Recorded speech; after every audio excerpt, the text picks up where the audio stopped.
Gosh, do I ever love a good emote? Have you ever subscribed to someone just for their emotes? I'm sure that you have. Emotes are small little images that are meant to express or convey excitement, surprise, sadness, frustration. More. To be honest, an emote can convey anything that you want it to. It's like a picture is worth 1,000 words. Emotes are the same thing. They can fill that gap when it comes to saying something. You can say the entire thing with the emotes, like the GG emotes that I see that are common. When you're crafting emotes for yourself as a creator, you want to capture an emotional state or a phrase visually that your audience can initiate at some point during a broadcast, during a win, during a fail, during a moment that they loved. Those are all things to be thinking about when you're developing the emotes. And it's just wild to see how many variants there are out there. Yes, I love that. And can become a part of your community, a part of your chat. If you're known for screaming very loudly when you're scared, or you're known for, I don't know, maybe swearing, hiding, being shocked, being scared, whatever that is, your emotes kind of take on a life of their own. And that's another part of Twitch that is so cool. If you're not familiar with emotes, custom emotes are also available. Those are the majority of the emotes you are seeing scrolling in the chat. All monetized creators on Twitch have the ability to create still and animated emotes for their channel, and they can continue to unlock as they grow. So they'll have more and more available to them.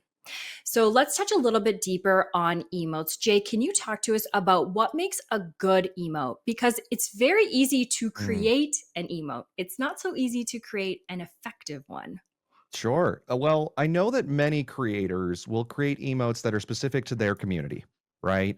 I have that with the Kawaii crew on my channel. I have emotes that are very specific to the community of being like associated with my in jokes or anything that we're covering.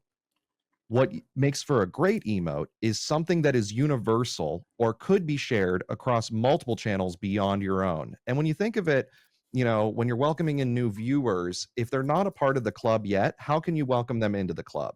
So there can be some emotes, like, for example, my most standard emote, which actually I have tattooed on my hand here, is the Kawaii heart, which I just posted in the email. It's very standard of just showing love. We're here. It's just in a moment of appreciation. That could be potentially universal, as opposed to, let's say, for example, this one I'm posting in the chat, which is me doing the yeah thing, right? That could be applied, but there's so many other variants that it's really specific to my channel.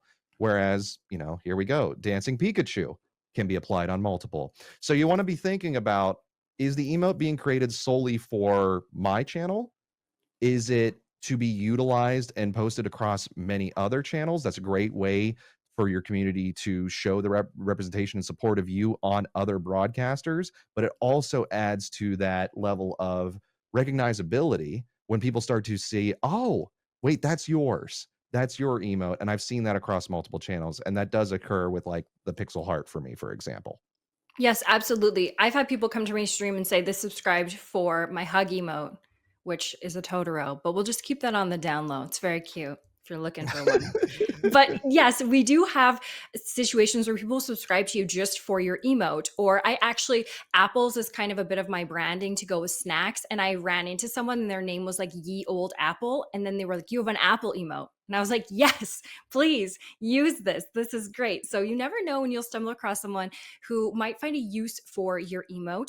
A few tips from Twitch on emotes are: make sure your emote is easy to interpret. If the goal is for a wider audience, then we want to make sure that our wider audience has the ability to understand that versus it being more like an inside joke or something unique to your community. Double check that your emote works with both light and dark mode. We know that people utilize both of those. Even if dark seems to be the preference, we want to make sure our emotes look both good in light and dark. And we want to track emote usage in your Twitch analytics. So I'm not sure if you're aware of this, but the Twitch analytics tab in your creator home and your creator dashboard area can give you a lot of insight. And we'll dive into analytics a little bit deeper in a further episode, but there is a space in there where you can track your emotes and see which one is being used the most, which one is popular, if it's used in your channel or out, which emotes aren't being utilized, and it can be really enlightening. So I would definitely encourage you to check that out. And if you see emotes that aren't being used, feel free to replace them. Analyze what works well for your community, go in there, swap them out. I know some people do seasonality emotes, so they'll change it out based on holidays that are occurring. You could always do that. But remember, like, quality is a good moment that's just been shouted out by Khaled. Is just like that is something to think about. Does it look good in scale on those colors, as you mentioned, with the dark mode or light mode? And then see, what works best for you. It can be a secret superpower, as your turn, my Mhm. turn says. It's true.